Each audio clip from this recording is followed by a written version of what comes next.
Students, welcome back to दिया coaching classes. आज हम 17 जुलाई 2026 के मोस्ट इंपॉर्टेंट करंट अफेयर को कवर करेंगे। अगर आप लोग किसी भी कॉम्पिटिटिव एग्जाम की प्रिपरेशन कर रहे हैं और डेली करंट अफेयर कवर करना चाहते हैं तो आप हमारे चैनल को फॉलो कर सकते हैं, सब्सक्राइब कर सकते हैं। चलिए स्टार्ट करते हैं आज का सेशन।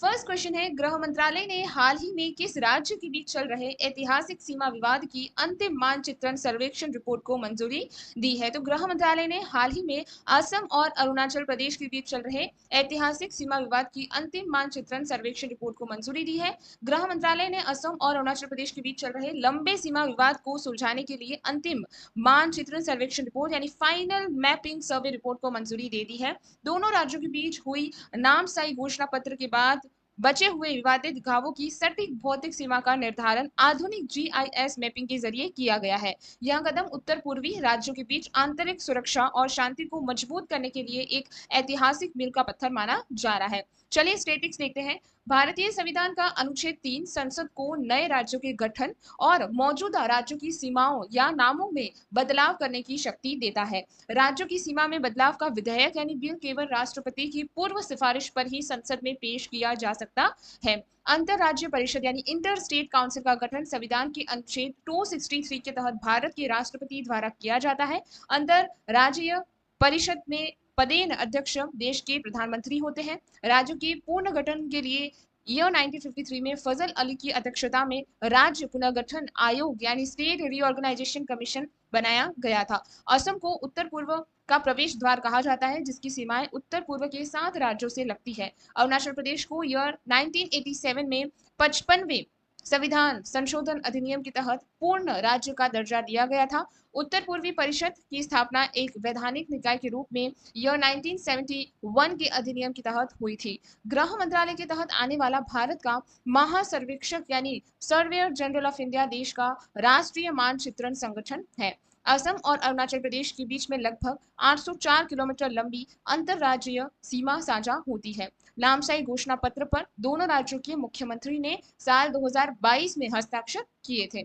नेक्स्ट क्वेश्चन है, उच्च न्यायालय के हालिया निर्देश के अनुसार अब सरकारी टेंडरों और सार्वजनिक खरीद में किस वर्ग के उद्यमियों को विशेष कोटा दिया जाएगा? तो उच्च न्यायालय के हालिया निर्देश के अनुसार ट्रांसजेंडर एंटरप्रेन्योर को विशेष कोटा दिया जाएगा। ऑप्शन ए करेक्ट होगा। उच्च न्यायालय ने ऐतिहासिक फैसले में निर्देश दिया है कि सभी सरकारी टेंडरों और सार्वजनिक खरीद यानी पब्लिक प्रोक्यूरमेंट्स में ट्रांसजेंडर उद्यमियों को विशेष कोटा और छूट दी जाएगी। न्यायालय ने स्पष्ट किया है कि आर्थिक सशक्तिकरण यानी इकोनॉमिक एम्पावरमेंट के बिना ट्रांसजेंडर व्यक्ति अधिकार अधिनियम 2019 के वास्तविक उद्देश्य अधूरे हैं। इस फैसले का मुख्य उद्देश्य मुख्याधार की अर्थव्यवस्था मेन स्ट्रीम इकोनॉमी में ट्रांसजेंडर समुदाय की भागीदारी को बढ़ाना और भेदभाव को खत्म करना है। स्टेटिक्स देखते हैं। भारतीय संविधान का अनुच्छेद 15 धर्म, मूल वंश, जाति, लिंग या जन्म स्थान के आधार पर किसी भी नागरिक से भेदभाव को रोक सकता है और वहीं अनुच्छेद 16 सभी नागरिकों को राज्य के अधीन नौकरियों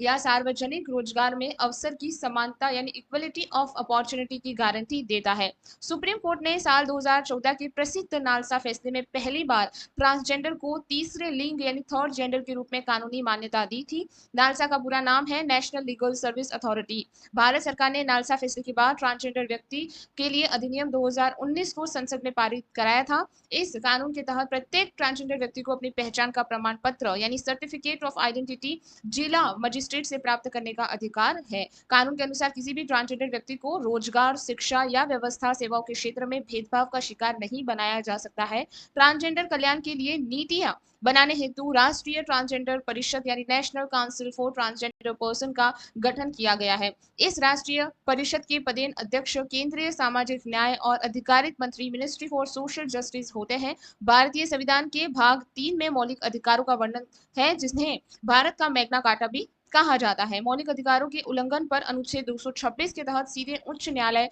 हाई कोर्ट में रीट याचिका का दायरा जारी किया जा सकता है। नेक्स्ट क्वेश्चन है, वर्ल्ड बैंक द्वारा जारी migration and development brief 2026 report के अनुसार दुनिया में सबसे ज्यादा रेमिटेंस प्राप्त करने वाला देश कौन है? तो दुनिया में सबसे ज्यादा रेमिटेंस प्राप्त करने वाला देश भारत, इंडिया है। ऑप्शन सी करेक्ट रहेगा। वर्ल्ड बैंक ने अपनी ताजा migration and development brief 2026 report जारी की है, जिसमें भारत वैश्विक स्तर पर शीर्ष पर है।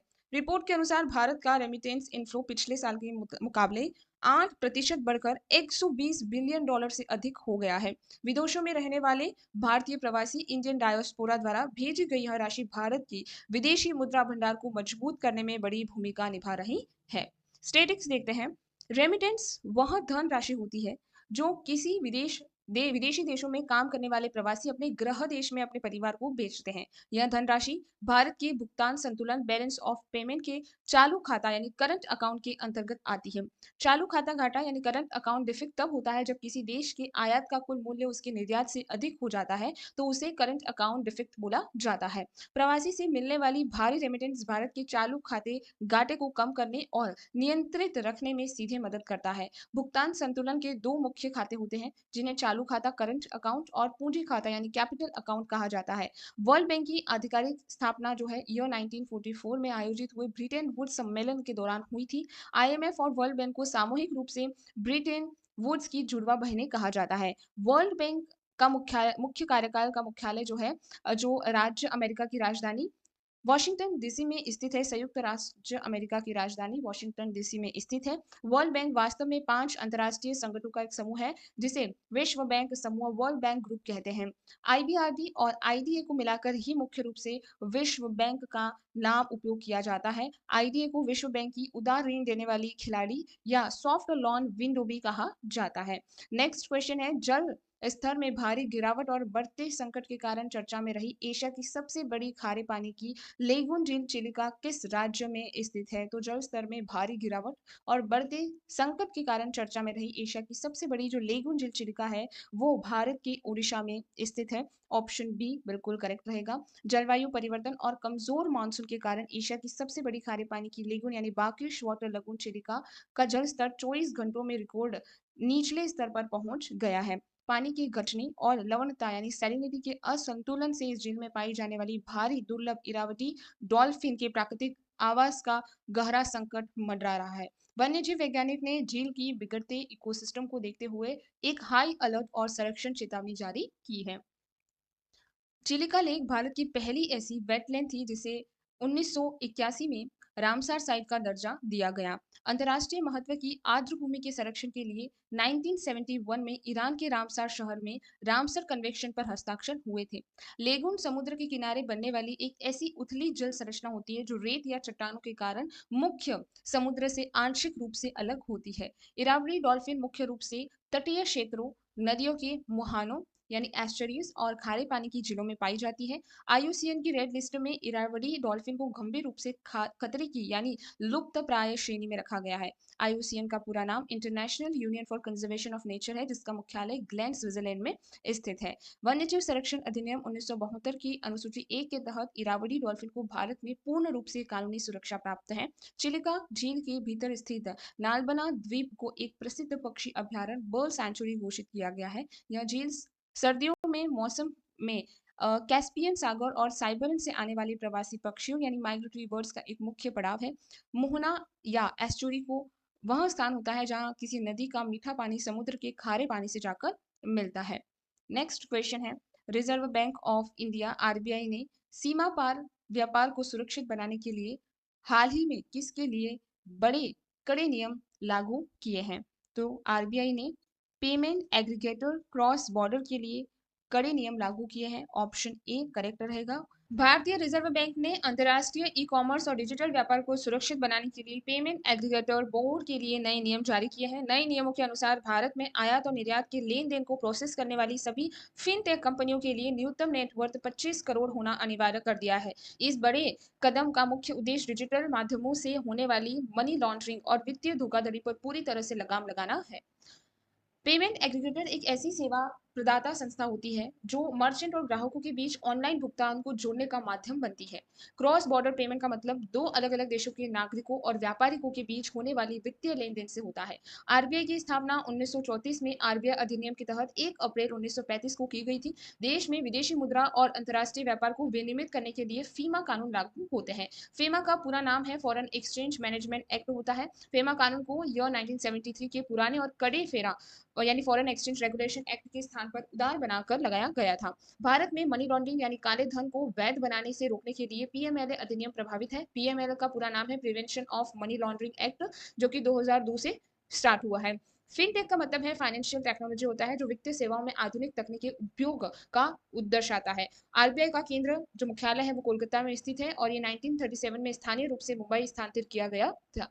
नेक्स्ट क्वेश्चन है, भारतीय पुरातत्व सर्वेक्षण को हाल ही में गुजरात के कच्छ क्षेत्र से किस काल की एक बड़ी शैली ग्राफ्टिंग कार्यशाला मिली है? तो उन्हें यहाँ पर option A mature Harappa phase यानी परिपक्व हड़प्पा काल का यहाँ पर ग्राफ्टिंग कार्यशाला मिला है।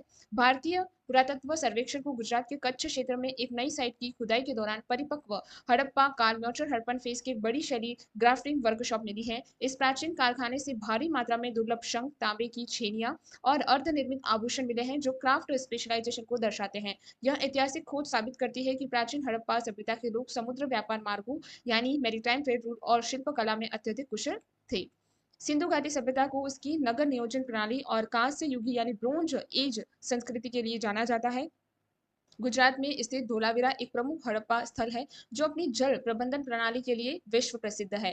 धोलावीरा को यूनेस्को की विश्व धरोहर स्थलों की सूची में शामिल किया गया है। लोथल हड़प्पा सभ्यता का एक प्रमुख बंदरगाह या गोडीवाड़ा डॉकयार्ड नगर है जो भोगवा नदी के किनारे स्थित है। सुरकोटोटा जो है वो गुजरात के कच्छ में स्थित एक हड़प्पा स्थल है जहां से घोड़ों की अस्थियां हॉर्स रिमेन्स के साक्ष्य मिले हैं। सिंधु घाटी सभ्यता के लोग मोसोपोटामिया यानी आधुनिक इराक की स्थानीय सभ्यता के साथ बड़े पैमाने पर समुद्री और स्थलीय व्यापार करते थे। मेसोपोटामिया के आधु अभिलेख से सिंधु घाटी सभ्यता के क्षेत्र के लिए मेहुला शब्द का प्रयोग किया गया है। भारतीय पुरातत्व सर्वेक्षण की स्थापना 1861 में ब्रिटिश काल के दौरान की गई थी। अलेक्जेंडर कनिंघम को भारतीय पुरातत्व सर्वेक्षण का सबसे पहला महानिदेशक और भारतीय पुरातत्व का जनक कहा जाता है। हड़प्पा सभ्यता की खोज सबसे पहले साल 1921 के दयाराम साहनी द्वारा रावी नदी के तट पर स्थित हड़प्पा नामक स्थान पर की गई थी।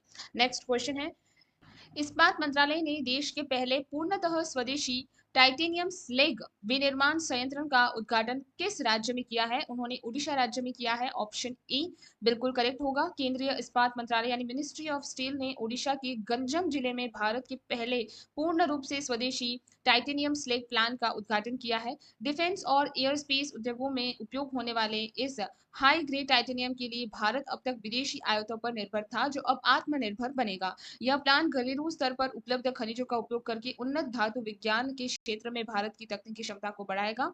टाइटेनियम एक अत्यंत मजबूत और कम घनत्व और जंग के प्रति अत्यधिक प्रतिरोधी यानी कॉरोजन रेजिस्टेंस धातु है। अपनी मजबूती और हल्के वजन के कारण टाइटेनियम का उपयोग लड़ाकू विमानों, अंतरिक्ष यानों और मिसाइलों के निर्माण में बड़े पैमाने पर होता है। भारत के तटीय क्षेत्रों की रेत में भारी खनिज पाए जाते हैं जिन्हें बीच सैंड मिनरल कहा जाता है। इल्मेनाइट और रूटाइल टाइटेनियम धातु को प्राप्त करने के दो सबसे प्रमुख प्राकृतिक अयस्क हैं। ओडिशा और केरल के तटीय मैदानी इलाकों में इल्मेनाइट के बहुत बड़े भंडार मौजूद हैं। धातु विज्ञान या मेटलर्जी विज्ञान की वह शाखा है जिसके तहत अयस्कों में से शुद्ध धातु को निकालने और उसके शुद्धिकरण का अध्ययन किया जाता है। स्लेग धातु निष्कर्षण की प्रतिक्रिया के दौरान निकलने वाला एक सह उत्पादन का कचरा होता है जिसे रिफाइन करके उपयोगी बनाया जाता है। पीरियोडिक टेबल में टाइटेनियम का परमाणु क्रमांकन जो है एटॉमिक नंबर 22 है और यहाँ एक डी ब्लॉक संक्रमण धातु है। विज्ञान में टाइटेनियम को उसकी अत्यधिक मजबूती के कारण स्टेटिकल मेटल या स्ट्रेटेजिक मेटल भी कहा जाता है, यानी रणनीतिक धातु भी कहा जाता है। भारत सरकार का इस्पात मंत्रालय देश में लोहे और अलोह धातु के उत्पादन और नीतियों के विकास के लिए जिम्मेदार है। नेक्स्ट क्वेश्चन है, दूरसंचार विभाग यानी डिपार्टमेंट ऑफ टेलीकम्युनिकेशन के अंतरराष्ट्रीय सुफ्टिंग कॉल्स और साइबर धोखाधड़ी से निपटने के लिए कौन सा उन्नत पोर्टल लॉन्च किया है? तो उन्होंने संचार साथी को लॉन्च किया है। ऑप्शन ए राइट हो जाएगा। दूरसंचार विभाग ने देश में बढ़े रहे साइबर फ्रॉड पर लगाम लगाने के लिए आर्टिफिशियल इंटेलिजेंस से लेस संचारण साथी 2.0 पोर्टल लॉन्च किया है। यह नया सिस्टम अंतरराष्ट्रीय सूफिंग कॉल्स को नेटवर्क स्तर पर ही पहचान कर ब्लॉक कर देगा, जहां विदेशी से आने वाले कॉल्स भारतीय नंबर +91 के रूप में दिखाई देते हैं। इस तकनीकी के आने से आम नागरिकों को वित्तीय धोखाधड़ी और फर्जी पुलिस या सरकारी अधिकार बनकर आने वाले कॉल से बड़ी सुरक्षा मिलेगी। अंतरराष्ट्रीय कॉलिंग सूफिंग एक ऐसी तकनीक है जिसमें कॉलर अपनी पहचान छुपाने के लिए किसी दूसरे देश या व्यक्ति का नंबर स्क्रीन पर दिखाता है। भारत में डिजिटल अपराध और साइबर सुरक्षा को विनियमित करने के लिए सूचना प्रौद्योगिकी अधिनियम 2002 लागू किया है। आईआईटी एक्ट 2000 की धारा 66D है ना, सेक्शन 66D जो बोलते हैं 66, कंप्यूटर संसाधन के माध्यम से भेष बदलकर या धोखाधड़ी करने की सजा का प्रावधान करती है। भारत में साइबर हमलों और ऑनलाइन सुरक्षा खतरों से निपटने वाली राष्ट्रीय नोडल एजेंसी का नाम शर्ट इन है। शर्ट इन का पूरा नाम है computer emergency response team India होता है। शर्ट इन की स्थापना 2004 में सूचना प्रौद्योगिकी अधिनियम की विभिन्न धाराओं के तहत किया गया था। डोड विभाग यानी हम जिसे दूरसंचार विभाग बोलते हैं, भारत के केंद्रीय संचालन मंत्रालय मिनिस्ट्री ऑफ कम्युनिकेशन के अंतर्गत काम करता है। आर्टिफिशियल इंटेलिजेंस कंप्यूटर विज्ञान की वह शाखा है जो मशीनों को इंसान की तरह सोचने और निर्णय लेने के लिए योग्य बनाती है। डिजिटल गवर्नेंस का मतलब सरकारी सेवाओं को पारदर्शी और सुलभ बनाने के लिए सूचना तकनीकी का उपयोग करना है। संचार साथी पोर्टल का पहला संस्करण नागरिकों को उनके नाम पर पंजीकरण, सिम कार्ड की जांच करने और खोए हुए फोन को ब्लॉक करने की सुविधा देता है। उत्तर पूर्वी राज्य में हाल ही में चर्चा में रहा अफ्रीकन स्वाइन फीवर मुख्य रूप से किस पशु को प्रभावित करने वाला एक घातक वायरस है? तो ये सुअर यानी पिग्स को घातक करने वाला वायरस है। Option A. असम और मिजोरम के कई जिलों में अफ्रीकन स्वीन फीवर के नए मामलों को देखकर हुए पशुपालन विभाग ने इमरजेंसी कंटेनमेंट जोन्स घोषित किए हैं। अफ्रीकन स्वाइन फीवर एक अत्यधिक संक्रामक, हाईली कंटेजिनियस और जानलेवा वायरस बीमारी है जो घरेलू और जंगली सुअरों को प्रभावित करती है। पशु चिंतकों ने स्पष्ट किया है कि यह बीमारी जूनोटिक नहीं है, जिसका मतलब है कि यह सुअरों से इंसानों में नहीं फैल सकती है। वायरस बीमारियां वायरस के कारण होती हैं जो उन्हें एंटीबायोटिक दवा से ठीक नहीं किया जा सकता है, जबकि बैक्टीरियल बीमारियां बैक्टीरिया से होती हैं। जूनेटिक बीमारियां वह संक्रमक बीमारियां होती हैं जो किसी जानवर से इंसानों में प्राकृतिक रूप से फैलने की क्षमता रखती है, जैसे रेबीज या कोरोना। अफ्रीकन स्वाइन फीवर के लिए वर्तमान में कोई स्वीकृति और पूरी तरह प्रभावी टीका उपलब्ध नहीं है, इसलिए संक्रमित पशु को मारना पड़ा।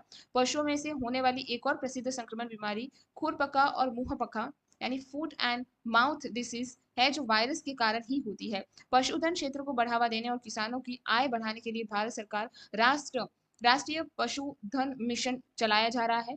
एनएलमी यानी जो हमारा राष्ट्रीय पशुधन मिशन की जो शुरुआत है वो वित्तीय वर्ष 2014-15 के दौरान देश में की गई थी। लाइव स्टॉक इकोनॉमी भारत के कृषि क्षेत्र एग्रीकल्चर सेक्टर का एक अत्यंत महत्वपूर्ण उप हिस्सा है जो ग्रामीण रोजगार देता है। पशु के स्वास्थ्य की निगरानी के लिए विश्व स्तर पर उत्तरदायी संस्था का नाम विश्व पशु स्वास्थ्य संगठन यानी world organisation for animal health है।